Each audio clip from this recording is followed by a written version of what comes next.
evening, and thank you all for inviting me to speak this evening. It's not my first meeting here, so thankfully there's a few familiar faces that I wasn't expecting to see as well, which is really good. My name's Alex Harris. I've been Porthcawl Town Councillor since May last year.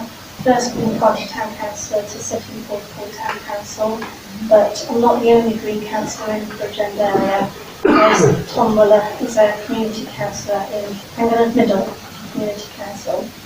This time last year, I was invited to be a guest speaker at the Sustainable Wales AGM, where I spoke on Brexit to a very mixed crowd and many different opinions on the EU and Brexit. And I noticed Margaret and Robert here this evening, and I'm sure they remember well some of the discussions we had.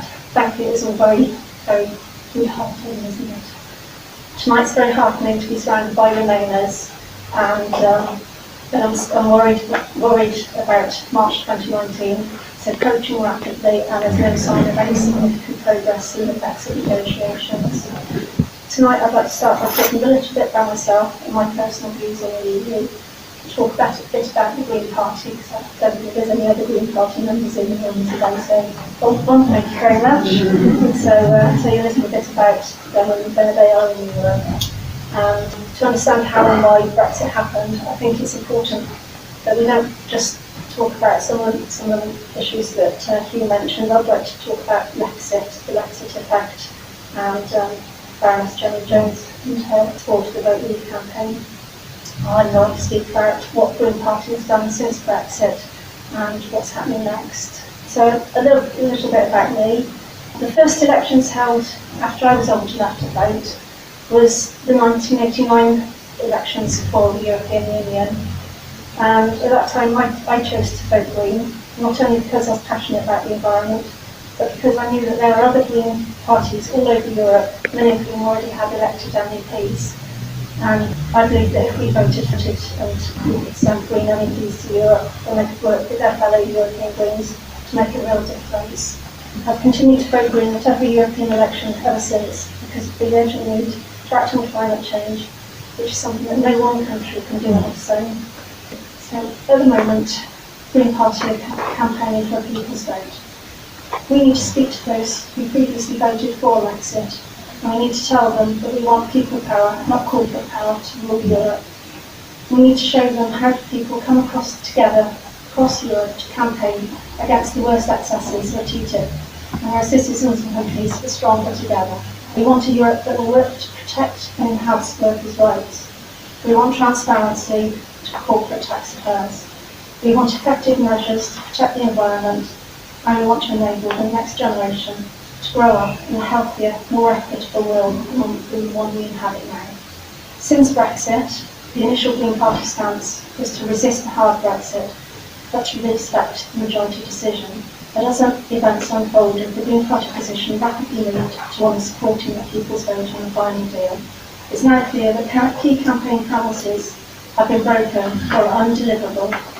Government have failed to make any significant progress in the negotiations, and it's also clear that hard fought for workers' rights and environmental rights are under threat, particularly when looking to do a new deal with the USA. With less than 6 months to go, there's still no sign of squaring the circle that is the Northern Ireland border, despite Boris Johnson's latest suggestion of building a 25-mile bridge across the Irish Sea. I think it's also safe to say that the Gibraltar crossing is in similar dire straits. Personally, I have no idea how Boris thinks a new bridge is going to change the rules on customs controls. The Green Party are actively campaigning for a people's vote. Caroline Lucas has made regular media appearances. Molly Scott-Cato is a regular contributor to The Guardian, speaking out against Brexit and for a people's vote. At People's Vote March in June, there was a Green bloc that met in St James's Square before joining the main march in Pall Mall.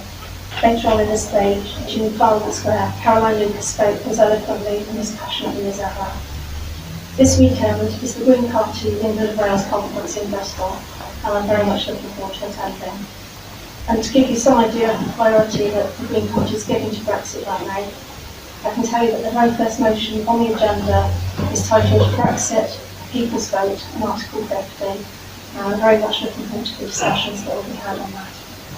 The second item of the agenda relates to trade deals, something that's very relevant to the Brexit contingent and their concerns regarding undue corporate influence over terms of trade. Whether we leave and have to enter into negotiations to replace the multitude of trade deals that we currently enjoy, or if we remain and we continue to work within the EU to develop new and updated trade deals, these trade deals that we enter into must be democratic, socially just and environmentally sustainable. On 20th of October, the Greens will be meeting to assemble at Mount Street Gardens at 11:30 before a full demo of people's vote at Park Lanes at 12. In conclusion, I sincerely hope that we do remain within the EU, and with groups like this working together up and down the country, I believe that we're in a great position to win a vote. We just have to make that vote happen. I'm proud to look around this room tonight and know that we now have one of the strongest grassroots pro-EU movements in the whole of Europe. If, and I do hope it's when, we vote to remain in the EU, we need to stick together and push for reform from within. The EU is a huge trading area which naturally attracts intense corporate lobbying power for trade deals and corporate interests. Going forward, it will be down to us to exercise our citizens' power to make the EU work for us, work for people's rights, and work for the environmental rights that we need to secure our future. There are over 510 million people in the EU. That's a lot of citizen power. Let's stick together for a better, brighter future.